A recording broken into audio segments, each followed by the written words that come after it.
Bienvenidos a 360 grados, una visión global de la noticia, un espacio para debatir sobre todo lo que sucede en Colombia y en el mundo. Y arrancamos hoy 360 debatiendo la situación del movimiento Mira, que ahora está en la lupa de la Fiscalía General de la Nación. Hoy se conoció que los representantes legales serán llamados a interrogatorio. El senador Carlos Alberto Baena y María Luisa Piraquive, madre de la congresista Alexandra Moreno Piraquive, serían los primeros en ser interrogados en calidad de representantes legales de la Iglesia Cristiana por la presunta comisión de los delitos de enriquecimiento ilícito y lavado de activos. Al tiempo se conocieron fotografías de las lujosas propiedades de los Piraquive en los Estados Unidos. También hablaremos y debatiremos esta noche en 360 de las acusaciones en contra del general Óscar Naranjo desde México. La oposición del gobierno del presidente Enrique Peña Nieto solicitó una investigación contra el exdirector de la Policía de Colombia, quien ahora es asesor en temas de seguridad del mandatario mexicano, por su presunto apoyo a grupos de autodefensa contra narcotraficantes en la parte de Michoacán, un estado que enfrenta una cruenta guerra entre civiles alzados en armas y carteles de la droga. Y también hablaremos esta noche de la gira del presidente Juan Manuel Santos por Europa y de su llegada a Cuba. El mandatario colombiano, en declaraciones al diario español El País, consideró la posibilidad de refrendar los acuerdos que se logren con las FARC en Cuba por medio de una consulta popular. Sobre cómo imagina ver también a miembros de las FARC en el Congreso y de su sueño de firmar la paz en Colombia. ¿Cómo le irá al mandatario colombiano en Europa? Debate esta noche en 360 y no se muevan, que ya en segundos le damos la bienvenida a nuestros invitados.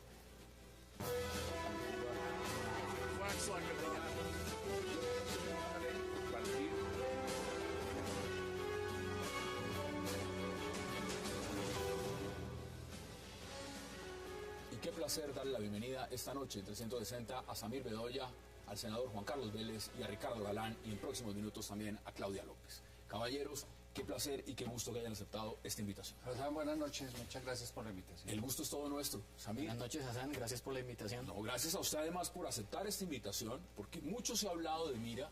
Usted además es la persona más indicada, porque es el vocero, entiendo, en este momento del partido político. ¿Qué está pasando en este momento? Y empiezo por algo muy puntual. No voy a empezar por el tema de la Fiscalía, ya me va a contar al respecto, sino veía en titulares de prensa que Mira estaría buscando protección de seguridad jurídica por parte de la ONU. ¿Cómo es eso? Sí, a raíz de esta persecución política y religiosa que se ha desatado por la filtración de unas informaciones descontextualizadas y rodeadas de mentiras y de engaños para desacreditar el nombre del movimiento, el nombre de la iglesia y el nombre de la doctora María Luisa Piraquive, algunos militantes del movimiento han sido objetos de amenazas y de agresiones. Y hemos visto que hasta el momento pues las autoridades judiciales colombianas no nos han brindado esa protección y algunos de ellos están estudiando elevar peticiones ante la ONU para que se nos protejan nuestros derechos fundamentales. ¿Ustedes lo consideran entonces como una persecución? Sí, evidentemente es una persecución política a raíz del trabajo que se ha venido haciendo a través del movimiento Mira y también pues a raíz de unas venganzas personales que tienen miembros de nuestra familia contra nosotros. Es algo interno. Es algo interno. Desde el punto de vista de ustedes. Sí. Ricardo, bienvenido. ¿Cómo lo ve usted?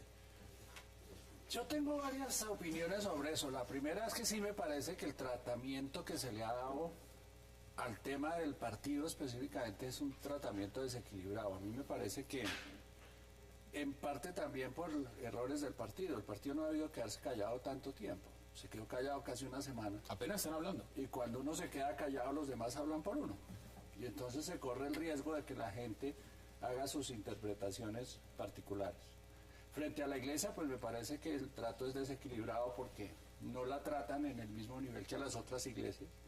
A mí me pareció interesante una explicación que daba un concejal de Cali, según la cual una cosa es el reglamento y otra cosa es el tema religioso. Pero llegar al grado que no tienen garantías, sí ya me parece que están exagerando. Me parece que si hubieran salido a defenderse a tiempo, si tienen unos argumentos sólidos para defender el tema de lo que les están diciendo, pues yo creo que no se puede hablar de falta de garantías. Ahora, lo que sí me parece interesante para Colombia en este momento a raíz del tema del Mira es que revisemos qué tan conveniente es mezclar religión y política.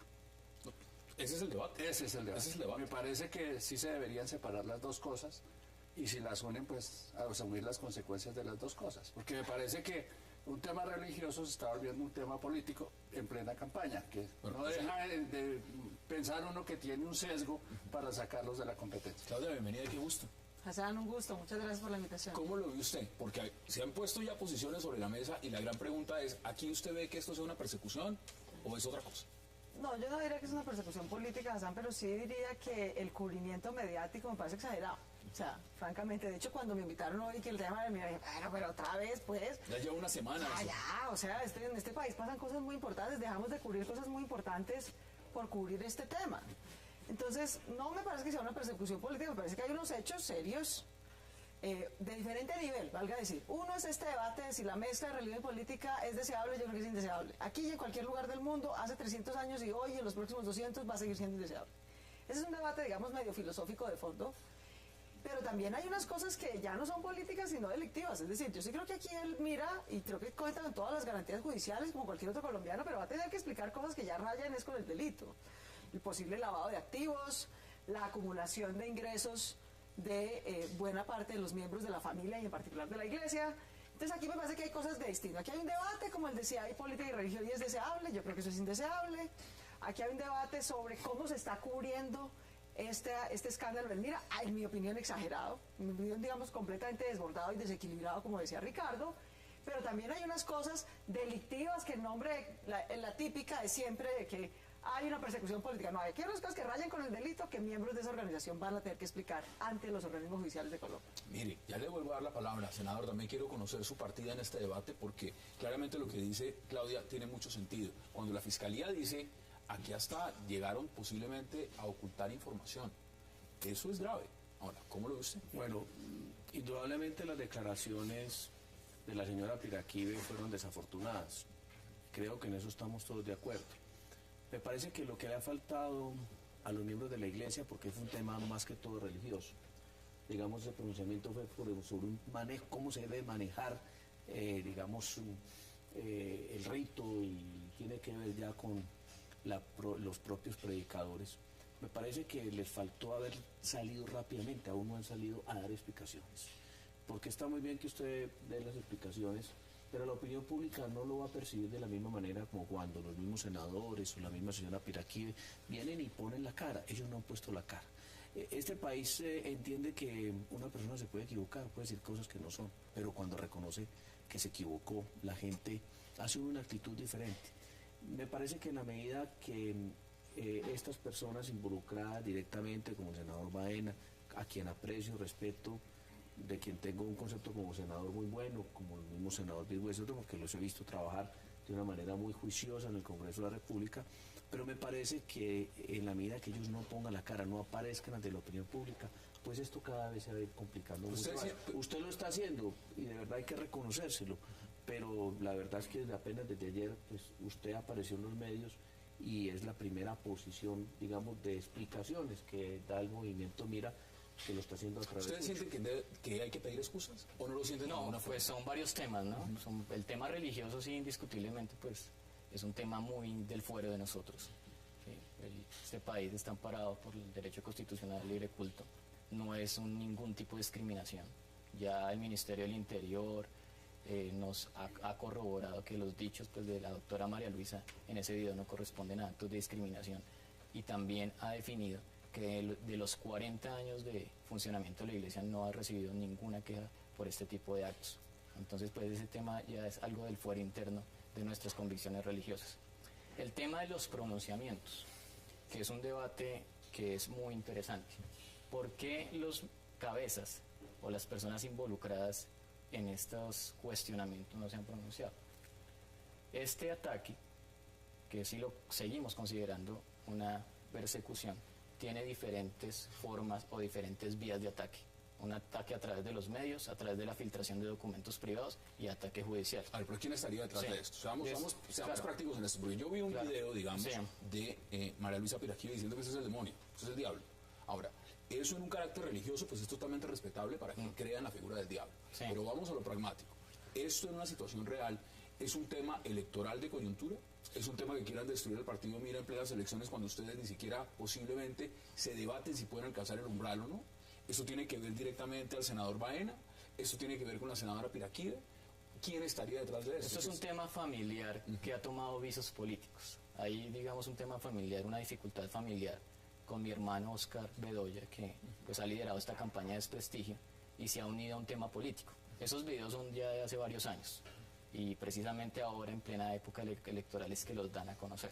Entonces eso deja mucho pues que analizar, es un tema. El tema del pronunciamiento. Lo que les venía diciendo, este tema también pasó al ámbito judicial. Cuando salieron estos videos, ya los líderes y los representantes del movimiento estaban citados a diligencias en fiscalía.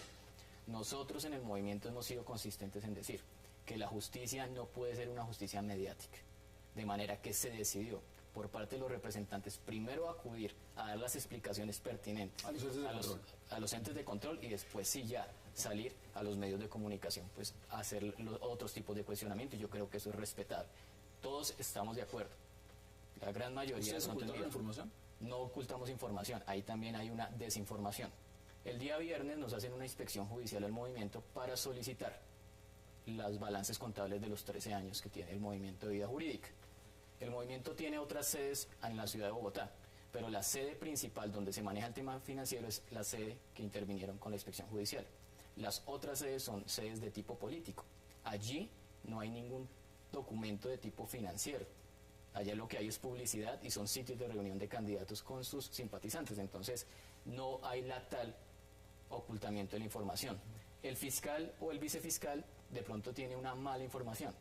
Él habla de que el sedes del movimiento se ocultó información, pero él lo que está confundido es con las sedes de la iglesia. Él precisamente fue a una sede de la iglesia que ya hace un mes se había trasladado a otro sitio de la ciudad por razones de seguridad. Eso dice el vicefiscal Jorge Fernando, perdón, lo tengo acá, ellos dicen que sacaron esos papeles días antes de la inspección judicial, viernes pasado, pero sabemos que lo hicieron ese mismo día. Agregó el vicefiscal, ocultar información también es un delito. El vicefiscal pues ahí está, digamos, mal informado. La oficina se mudó de ese lugar el día 30 de diciembre. Por razones de seguridad que están debidamente soportados en unas denuncias que se hizo a la policía judicial, porque el lugar iba a ser atracado. Entonces, políticamente, ¿esto cómo le puede afectar a Mira? Políticamente. No, pues mucho, muchísimo, la verdad.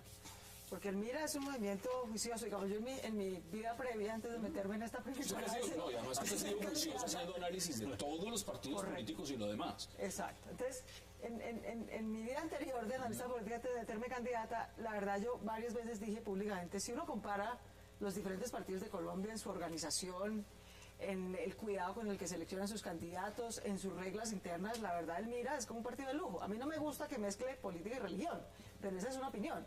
Si uno lo mira en su organización interna, la selección de sus candidatos, nunca hemos visto a un candidato del Mira aliado con las FARC y con narcos. Muy juiciosos, etcétera. Puntuales. Y organizados, y tienen una organización y hacen adoctrinamiento político, le guste o no, pero lo hacen con rigurosidad, conocen a sus candidatos, no es como la mayoría de los partidos que el día de la elección empiezan a buscar a ver, pues vamos por el periódico a ver quién va a ser candidato.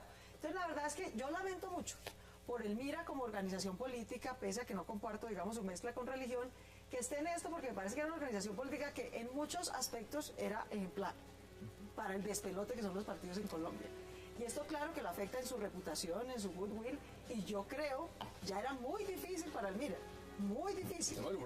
Llegar al umbral, que es un umbral muy alto de esas elecciones de cerca de 450.000 votos. Yo no sé si esto lo va a afectar, mi impresión es que sí, y que eso puede poner en riesgo desafortunadamente que logre el umbral. Vamos a hacer nuestra primera pausa, volvemos para redondear porque tenemos 2 temas más en la agenda, vamos a la pausa en 360 y ya regresamos.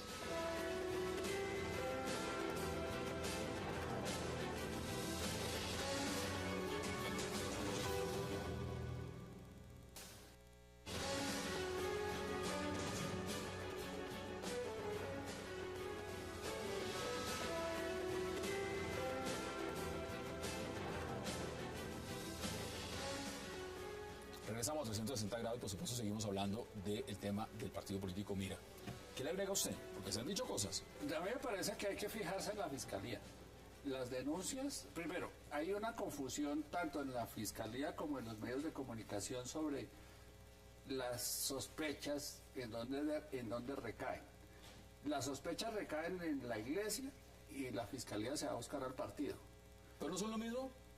En teoría no. No, no son lo Pues mismo. el partido tiene 14 años y la iglesia 40.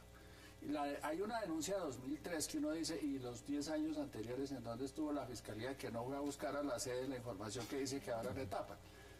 Ahí me parece que eso vale la pena mirarlo. Ahora, no se nos olvide que las iglesias tienen exención de impuestos y un montón de ventajas tributarias, donde habría que hacer claridad, y eso creo que la ley no lo prevé, senador y futura senadora, es que no es claro de quién es la plata de las iglesias, si de sus fundadores o de la iglesia en su conjunto. Y sería bueno que aclararan eso. Empezar a Pues sí, matizar ese porque le punto. dicen a la familia que se enriqueció y pues sí, les dan el diezmo cada 15 días. 10%.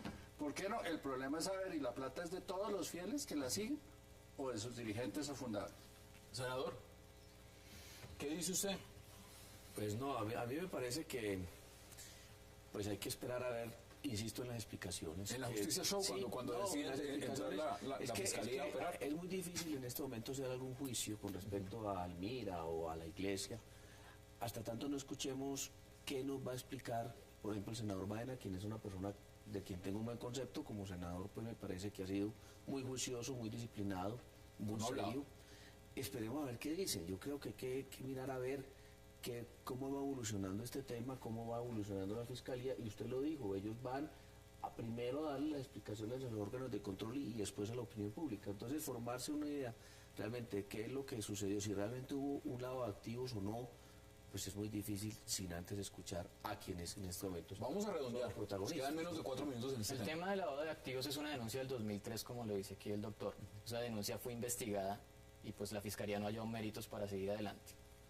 Entonces, pues ahí las cuentas del movimiento están claras, se presentan mensualmente o mejor anualmente al Consejo Nacional Electoral, son de público conocimiento.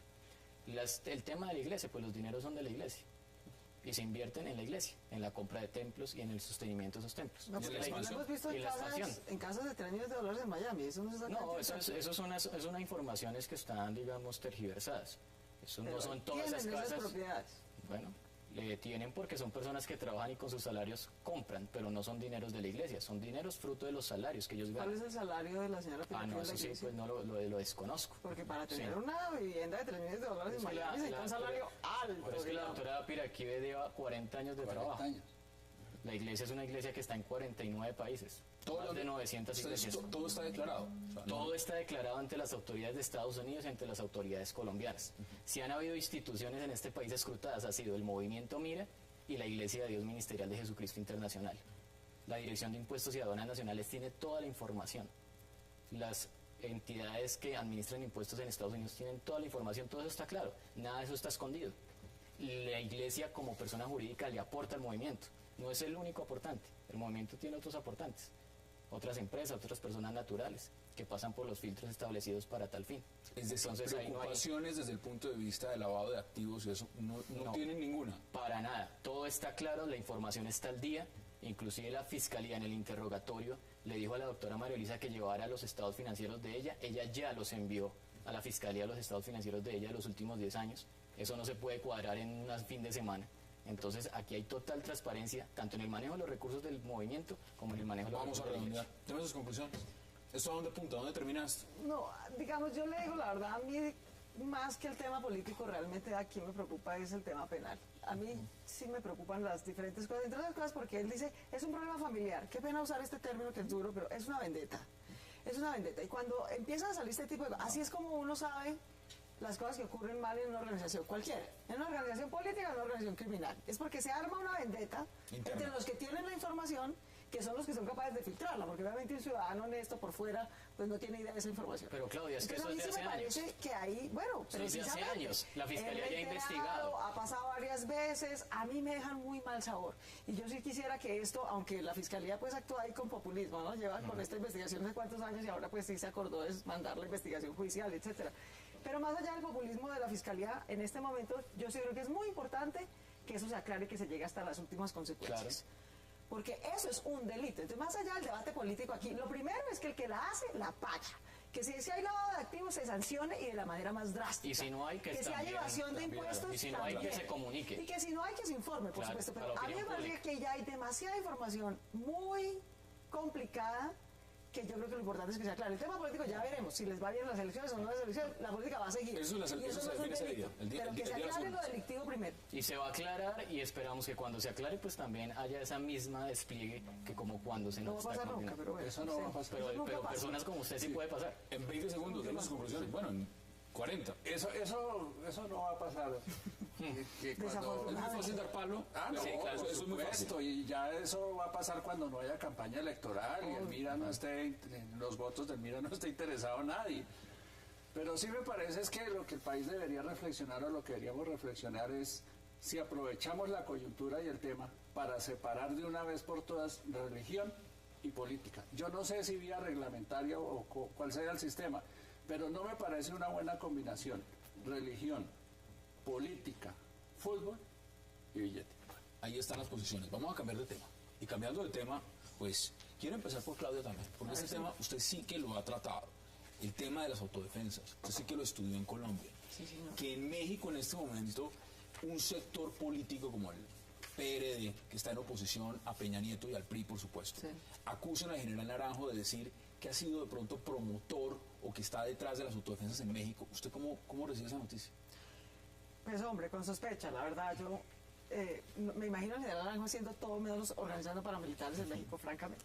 Me parece que ahí debe haber un exabrupto, una cosa que ya ha venido sucediendo en el pasado, digamos, de que hay inquina, pues, de que un general colombiano vaya a asesorar al gobierno mexicano. Eso desde el día 1.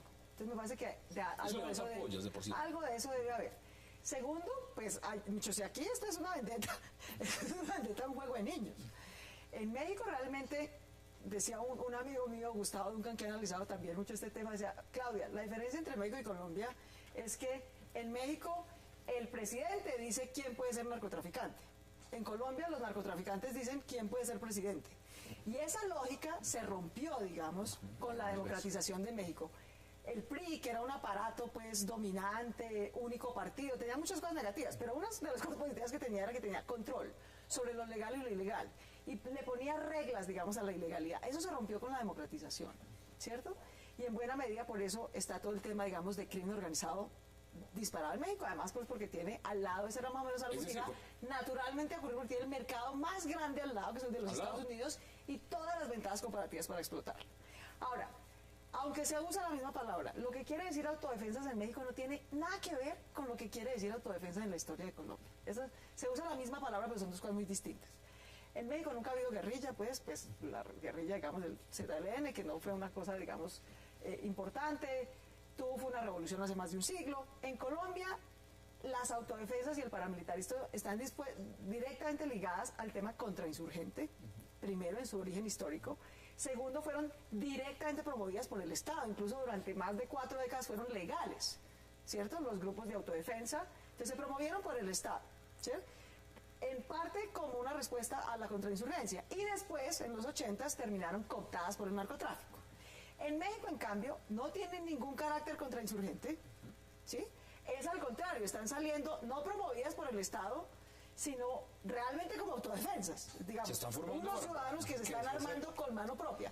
Pero yo sí creo que a diferencia de Colombia, que se demoró un tiempo en que eso llegara a estar vinculado con el narcotráfico, aquí van a estar unidas desde el principio, porque la lógica de una guerra como esa, de una guerra, digamos, que no es regular, etcétera, donde el Estado empieza a perder capacidad de control de su territorio y de la oferta de seguridad y justicia para su población, es que esos ciudadanos que se arman hoy para defenderse, en el caso de Michoacán, de los caballeros templarios, para poder enfrentar a la capacidad armada y económica de los caballeros templarios, lo que va a pasar en media hora es que terminan aliados con el cartel enemigo de los Financiándose caballeros ahí. templarios para financiarse, para poder sostener la guerra, que fue exactamente lo que disparó la guerra del paramilitarismo en Colombia en los años 90. Entonces, eso sí me parece muy preocupante. Digamos, son dos fenómenos distintos, pero mientras que en Colombia hubo como una curva, lo promovió el Estado, ¿sí? Después fue contrainsurgente, luego muy rápido, en los 80 se volvió narcotraficante. Aquí va a ser al contrario, va a arrancar aparentemente como una cosa ciudadana y muy rápidamente se va a vincular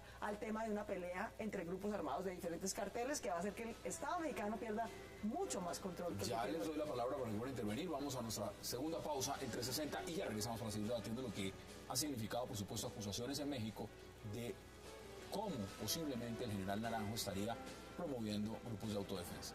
Ya lo debatimos.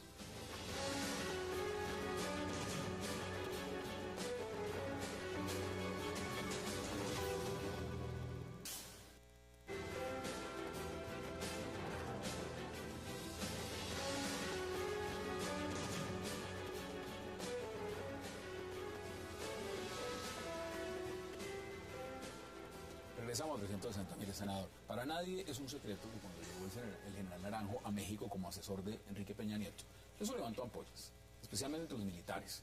El manejo del combate al narcotráfico allá no ha sido como en Colombia, es distinto, pensando que la policía no es una policía unificada, es una policía que está estatal y es un tema diferente.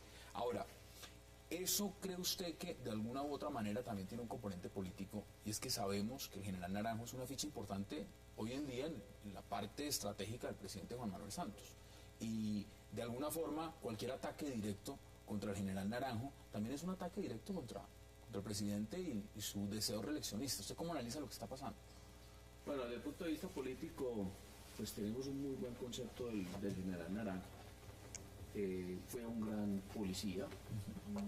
Lamentablemente nos parece que políticamente se ha equivocado, porque pues, una persona que a mi modo de ver logró ser director nacional de la policía gracias a una decisión en su momento del expresidente Uribe cuando descabezó a 8 generales y lo puso a ser el director, y eso le ha servido para ser hoy reconocido pues esa oportunidad que se le dio como uno de los mejores policías del mundo.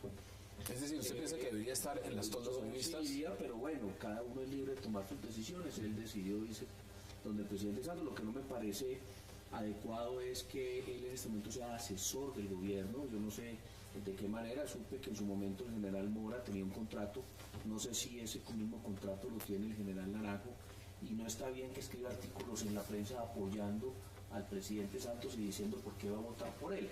Desde ese punto de vista me parece que no estoy muy de acuerdo con él. Sin embargo, creo que como asesor en México lo debe estar haciendo muy bien.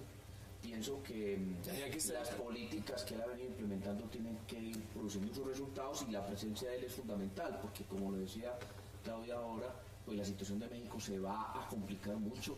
No se les olvide que estas autodefensas ya tuvieron un primer enfrentamiento con el ejército, si no estoy mal, asesinaron a 6 soldados, lo que significa que la situación cada día se va agravando más, y obviamente pues se necesitan personas como el general Naranjo, que en su momento en Colombia le hizo mucho. ¿Qué dice usted? Sí, pues evidentemente pues no, tampoco nos imaginamos al general Naranjo allí fomentando grupos paramilitares. El paramilitarismo, cualquiera que sea su origen, pues precisamente tiene una característica que es el abandono del Estado y una falta también de política antidroga, no solamente a nivel de México, sino también a nivel de Latinoamérica. Creo que eso ha faltado y seguramente eso se va a ir escalando en México a llevar pues a unos niveles que seguramente nos van a preocupar, no solamente desde el punto de vista de la región, sino desde el punto de vista también pues de la política. Expulsión, están diciendo, que si llegase a comprobar algo, Ricardo, imagínese eso. Yo quiero hacer referencia como a 3 cosas. La primera, la palabra autodefensas en Colombia se usó por primera vez por las FARC, cuando se llamaron autodefensas campesinas de Colombia. Después, ese término que se usó en la izquierda pasó a la derecha con el mismo término y con la misma disculpa para terminar en lo que ya sabemos.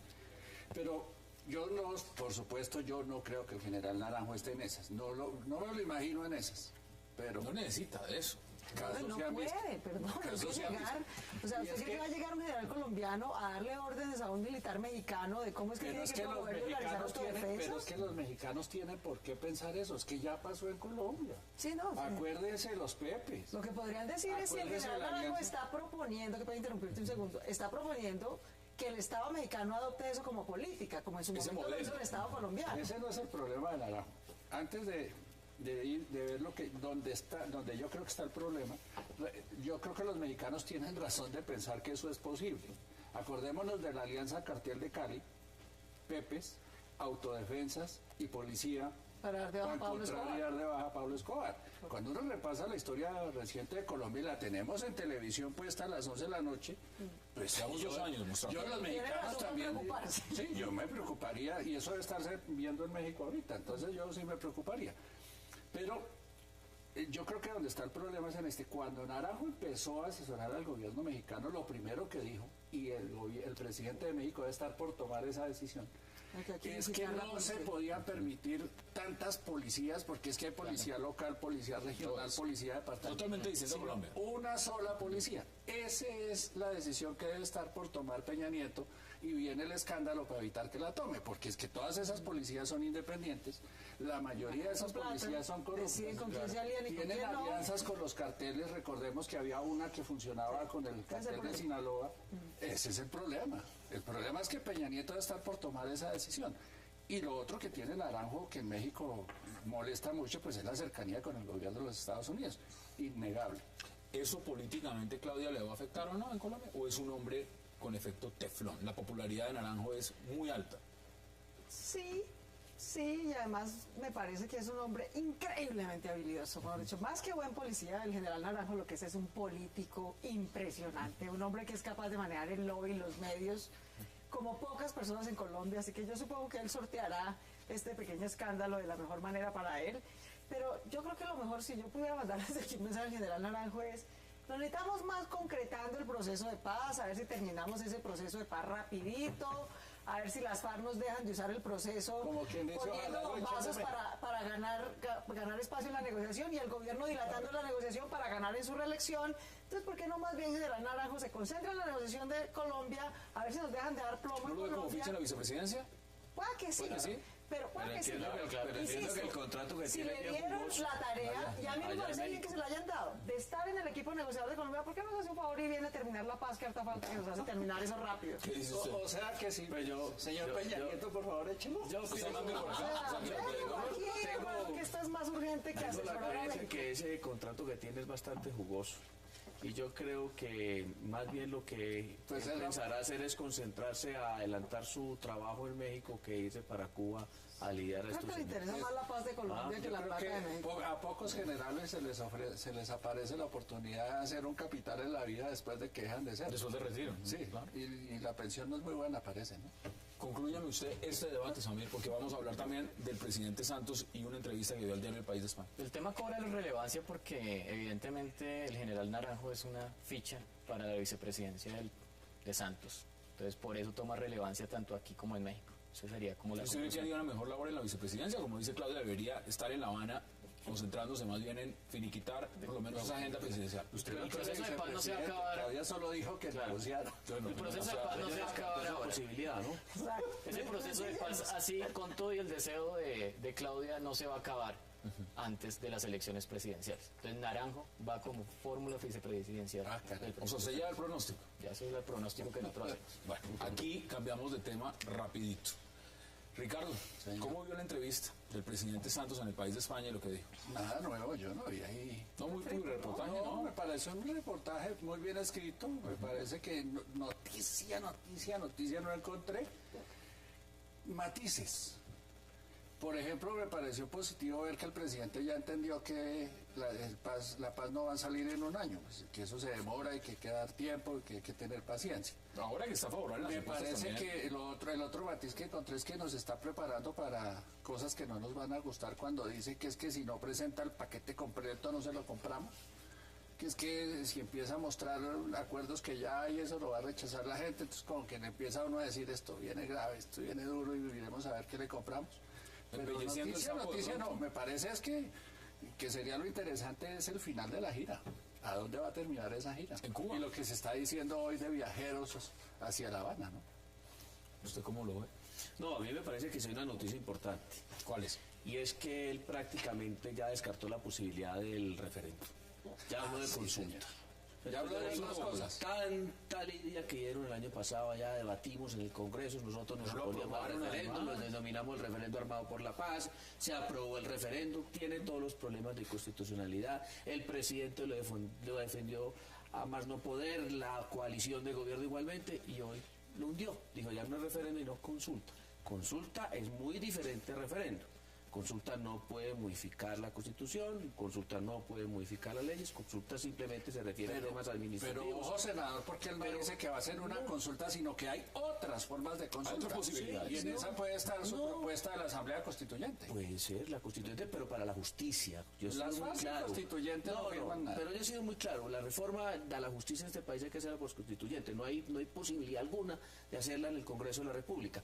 Pero no nos salgamos Pero del se tema. están prometiendo. A mí me parece que el presidente dio un mensaje claro, ya el referéndum ya no hay posibilidad alguna de tramitarlo. Se hizo todo el esfuerzo posible para que se pudiera votar el mismo día de las elecciones.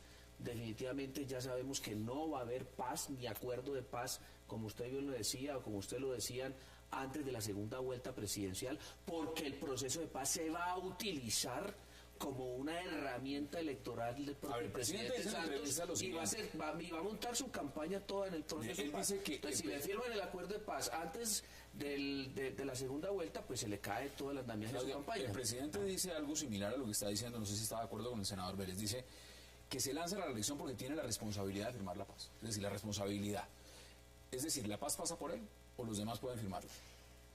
Mira, a mí me parece que aquí los dos clases más allá de lo que el presidente dijo, no, eso es un publireportaje lleno de refritos pues para la galería internacional, que aquí no son gran noticia. Pero yo creo que aquí lo grave son dos cosas. Uno, ni el gobierno ni las FARC tienen sentido de urgencia para culminar esa negociación, y eso es grave. Y eso es grave. Porque aquí nos van a seguir las FARC levantando a plomo, como lo están haciendo en el Cauca, por cuenta de que así creen que ganan espacio en la negociación. Entonces, entre más se alargue la negociación, más nos van a levantar a plomo unos civiles inermes.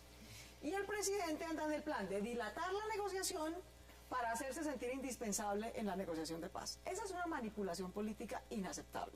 Entonces, yo creo que aquí los ciudadanos, que somos los que pagamos con nuestro pellejo esta guerra, tenemos que hacerle sentir al gobierno y a las FARC que esto es con sentido de urgencia, que tiene que culminar, y sí, y ojalá, antes de que lleguemos a las presidenciales, tener un acuerdo concreto, por lo menos sobre 2 puntos más de la agenda. Yo no veo por qué tenemos que seguir dilatando, se van un mes de vacaciones, duran 3 semanas entre ronda y ronda. O sea, yo he apoyado esta negociación del todo, me parece que su metodología avanzó, pero creo que no podemos quedar los ciudadanos inermes en medio de lo que le conviene al gobierno para su reelección y lo que le conviene a las FARC como plomera para la negociación. Ese es el primer punto. Y lo segundo, si lo llaman consulta, si lo llaman referendo, yo sé que eso tiene implicaciones políticas y jurídicas importantes, pero a mí me parece, conociendo al presidente Santos, que hoy dice sí, mañana se corre, luego dice que no, en lo que hay que mantener al gobierno de las FARC firmes es en que vamos a ser nosotros, los ciudadanos de Colombia, los que con nuestro voto en las urnas vamos a decidir si avalamos o no lo que se negoció. Porque me parece que esa es la contracara si no se avala, al hecho... Si no se avala, pues digamos, el presidente tendría legitimidad se tendrán que asumir las consecuencias políticas de eso. Es que aquí el problema no es qué pasa con el presidente, sino qué pasa con nosotros, qué pasa con la paz de Colombia. Claro que la contracara de una negociación, que yo creo que está bien, no puede ser en los micrófonos, debe ser discreta, etcétera. La contracara es que no pueden ser 10 señores pues firmando lo que se les ocurra. La contracara es que nosotros, y esa ha sido una de las promesas del gobierno, y yo espero que no empiece ahora a inventarse el presidente fórmulas para evadir eso, seamos nosotros los que culminemos diciendo con nuestro voto libre si avalamos o no eso. Esos 2 puntos, darle sentido de urgencia a la negociación y que no nos embolaten el hecho de que avalemos. ¿Cuándo usted dice sentido de urgencia se refiere a cuánto tiempo? Digamos meses, antes de la... Sentido de urgencia, no la tiene. Yo creo, hoy de hecho hice esa propuesta, yo creo que el 20 de mayo, antes de ir a las elecciones presidenciales, debe haber una rendición de cuentas claras sobre el estado de la negociación. Samir. Nosotros pues pensamos que el presidente Santos fue a buscar una legitimidad en un proceso de paz que en Colombia está desgastado. Evidentemente las personas no le apuestan a ese proceso de paz, ver un proceso de paz largo, un proceso de paz tedioso que en estos momentos no está dando ningún resultado. Vemos, como lo dice Claudia, que las FARC están arreciando su arremetido. ¿Pero usted no cree en la necesidad del proceso? ¿Cómo dice? ¿No cree en la necesidad del proceso? Sí, la necesidad, el proceso es una necesidad para Colombia, pero así como se está llevando, lo que está es convirtiendo en un desgaste, y el presidente fue a salir a buscar legitimidad de un proceso que en Colombia ya está culminando. Vamos a la pausa entre 60, la última de esta noche, y regresamos para seguir debatiendo sobre este tema. No se vayan.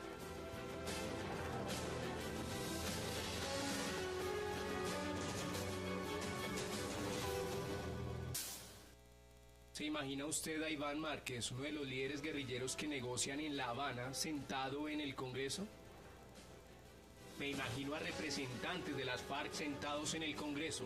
De eso se trata el proceso, que dejen las armas y que sigan con sus ideales. Regresamos al 160, entramos en la recta final. Aquí hay un punto, pues veíamos extractos de la pregunta y la respuesta que daba el presidente en el diario El País, pero también habló, ustedes ya hablaron del tema de la consulta popular, la referendación y demás. Habla de los enemigos de la paz y de la propaganda negra, pero no habla de la tregua navideña, no habla de la bomba, digamos, en Pradera. ¿Esos puntos se debieron tocar también, Ricardo? Tengo entendido, seguramente no habla la bomba porque la entrevista la dio hace como una semana. Antes de eso, y seguramente el periódico no tuvo tiempo de actualizarla. Pero pues no va a hablar de eso cuando no le conviene. Pero entonces los enemigos de la paz, ¿quiénes son? ¿Son los políticos que están oponiéndose al proceso, pero la propia FARC no es en alguna medida enemiga del proceso? Eso son cháchara. Eso es pura estrategia política. Pues si a eso nos vamos, entonces el ministro de Defensa sería un enemigo de la paz. Y el mismo Santos, cuando sale a decirles terroristas, brutos, se equivocaron, no vale la pena ponerle claro. Claudia, ¿qué dice usted? Sí, a mí realmente lo que me parece un desastre, yo estoy de acuerdo con Ricardo, pues que eso es pólvora para gallinazos, pero a mí realmente lo que me parece un desastre es que el presidente salga en una entrevista a decir que espera ver a los líderes de las FARC en el Congreso. Una para que ni siquiera le hablen a los líderes de las FARC, como para ponérselas a ofrecérselas de gratis en una entrevista internacional. Yo creo que aquí es muy importante manejar este proceso de paz. A mí Santos me parece un mal presidente casi para todo, pero se echó esto que es un proceso fundamental para el futuro del país e impopular. Y mal hace el presidente en echarle leña al fuego. Lo que los colombianos esperamos es que primero los señores de las FARC respondan a las víctimas de las FARC, respondan por sus crímenes ante la justicia y luego veremos cómo se reincorporan a la política, porque efectivamente de eso se trata la paz, de que luego de que haya una justicia transicional puedan efectivamente sin armas ingresar a la vida política. ¿Por qué se empezó entonces negociando el segundo punto en participación política? No, pero fíjate que, eso es lo que me parece increíble, o sea, pueda que el orden no sea el correcto, pero digamos, ya se negoció una cosa de negociación política en un punto en el que por ninguna parte se mencionan curules para las FARC. Bueno, de lo que se está hablando es, en buena hora creo yo, de darle representación política a unas regiones y poblaciones de Colombia que evidentemente por cuenta de la guerra han estado subrepresentadas en el sistema político colombiano. Cuando se logra tener ese acuerdo, que me parece que es sensato, útil para el país, con o sin FARC deberíamos haber hecho esa reforma como casi todas las otras que estamos haciendo, el presidente sale alegremente por dárselas de simpático, a ofrecer cosas que no se pueden ofrecer alegremente cuando uno está en la mitad de una negociación. No me parece que eso sea, digamos, conveniente ni para él ni para la negociación. ¿Venderían titulares? ¿Qué dice usted, senador? Bueno, lo primero es que el presidente Santos pues ha tratado siempre de calificar al uribismo como el gran enemigo de la paz. Él lo dice de otra manera diferente, hasta nos ha calificado de buitres, inclusive gravísimo. En ciertas ocasiones nos ha calificado como representantes de la extrema derecha.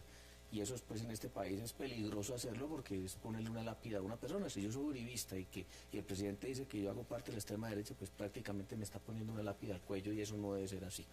Aquí somos amigos de la paz todos, incluyendo a los uribistas.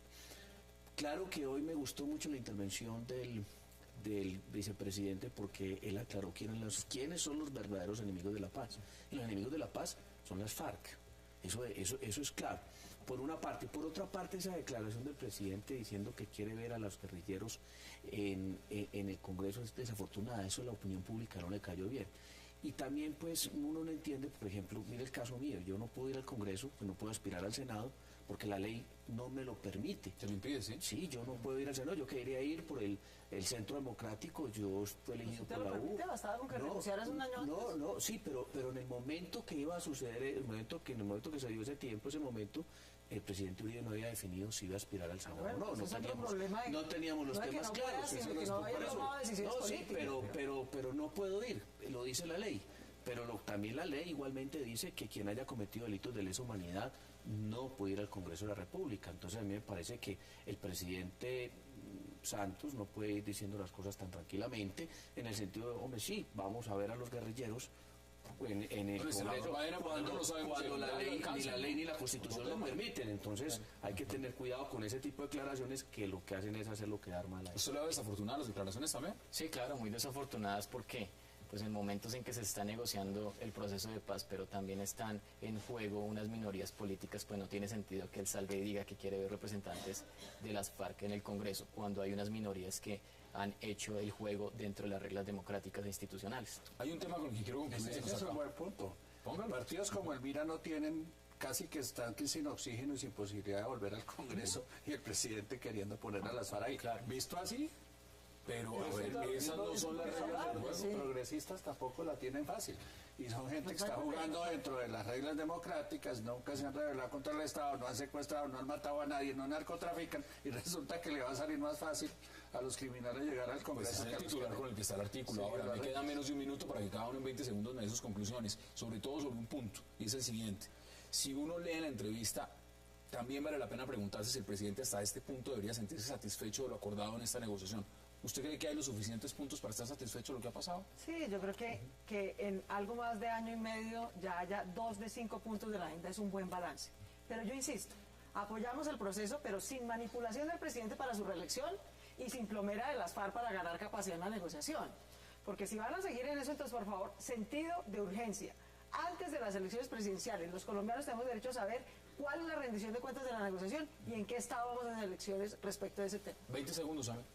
Nosotros creemos que la negociación no va a estar para el día de las elecciones. Entonces, el carácter urgente, digamos, ni si no lo ve por el... No lo veo, ni hay intención del presidente, ni va a haber intención de la guerrilla en acabar ese proceso antes de las elecciones. De hecho, creo que todo el 2014 se va a ir en negociaciones y el presidente tiene un camino para agilizarlas, y es vincular más a la sociedad civil en ese proceso de paz. Senador, 20 segundos. De 6 puntos solamente se ha logrado acuerdo en 2 de manera parcial. Si aplicamos una simple regla de 3, este proceso se va a demorar no menos de 4 años. Es decir, se está repitiendo la historia del Caguán. No, se está repitiendo la historia del Caguán. Y los colombianos no aguantamos una negociación de 4 años. Por lo tanto, es muy posible que en cualquier momento y por cualquier circunstancia este proceso de paz se acabe y el mismo gobierno se levante de la mesa. Ricardo. Presidente, si es verdad que se va a encontrar con Timochenko en La Habana, no lo niegue, admítalo, cuéntenos y de paso díganos cómo le fue. Ojalá le vaya bien. Esas son las posiciones. Claudia López, qué placer, que no sea la última vez. Gracias por aceptar la invitación. Gracias. Ricardo, como siempre, qué gusto. Senador, un gusto también. Y Samir, gracias por aceptar la invitación. A ustedes, gracias por acompañarnos. Nos vemos mañana de nuevo a la misma hora, 8 p.m., para seguir debatiendo toda la agenda política de Colombia y del mundo. Recuerden, repetición de este programa, 11:30 de la noche. Gracias por acompañarnos.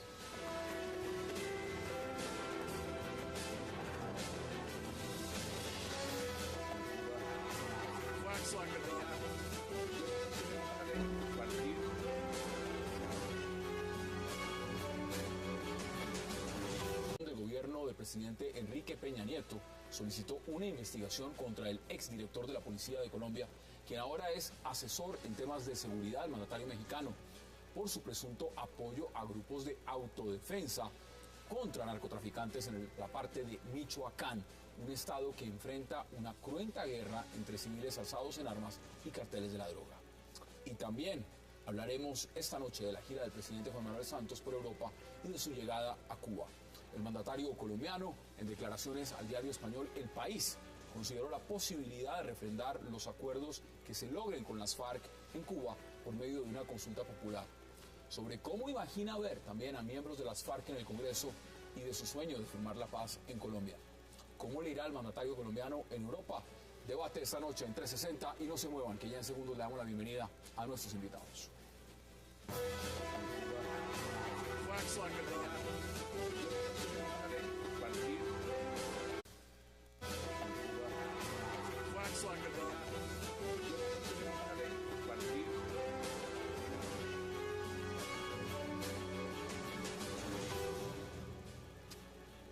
Bienvenidos a 360 grados, una visión global de la noticia, un espacio para debatir sobre todo lo que sucede en Colombia y en el mundo. Y arrancamos hoy 360 debatiendo la situación del movimiento Mira, que ahora está en la lupa de la Fiscalía General de la Nación. Hoy se conoció que los representantes legales serán llamados a interrogatorio. El senador Carlos Alberto Baena y María Luisa Piraquive, madre de la congresista Alexandra Moreno Piraquive, serían los primeros en ser interrogados en calidad de representantes legales de la Iglesia Cristiana por la presunta comisión de los delitos de enriquecimiento ilícito y lavado de activos. Al tiempo se conocieron fotografías de las lujosas propiedades de los Piraquive en los Estados Unidos. También hablaremos y debatiremos esta noche en 360 de las acusaciones en contra del general Óscar Naranjo desde México. La oposición...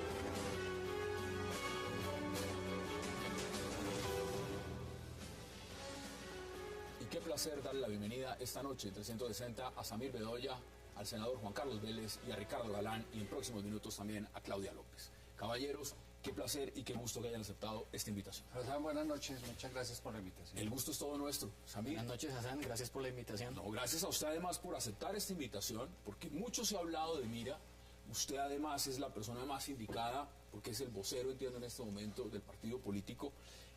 ¿Qué está pasando en este momento? Y empiezo por algo muy puntual. No voy a empezar por el tema de la Fiscalía, ya me va a contar al respecto, sino Veía en titulares de prensa que Mira estaría buscando protección de seguridad jurídica por parte de la ONU. ¿Cómo es eso? Sí, a raíz de esta persecución política y religiosa que se ha desatado por la filtración de unas informaciones descontextualizadas y rodeadas de mentiras y de engaños para desacreditar el nombre del movimiento, el nombre de la iglesia y el nombre de la doctora María Luisa Piraquive, algunos militantes del movimiento han sido objetos de amenazas y de agresiones. Y hemos visto que hasta el momento pues las autoridades judiciales colombianas no nos han brindado esa protección y algunos de ellos están estudiando elevar peticiones ante la ONU para que se nos protejan nuestros derechos fundamentales. ¿Ustedes lo consideran entonces como una persecución? Sí, evidentemente es una persecución política a raíz del trabajo que se ha venido haciendo a través del movimiento Mira y también pues a raíz de unas venganzas personales que tienen miembros de nuestra familia contra nosotros. Es algo interno. Es algo interno. Desde el punto de vista de ustedes. Sí. Ricardo, bienvenido. ¿Cómo lo ve usted? Yo tengo varias opiniones sobre eso. La primera es que sí me parece que el tratamiento que se le ha dado al tema del partido específicamente es un tratamiento desequilibrado. A mí me parece que en parte también por errores del partido. El partido no ha debido quedarse callado tanto tiempo. Se quedó callado casi una semana. Apenas están hablando. Y cuando uno se queda callado, los demás hablan por uno. Y entonces se corre el riesgo de que la gente haga sus interpretaciones particulares. Frente a la iglesia, pues me parece que el trato es desequilibrado porque no la tratan en el mismo nivel que a las otras iglesias. A mí me pareció interesante una explicación que daba un concejal de Cali, según la cual una cosa es el reglamento y otra cosa es el tema religioso.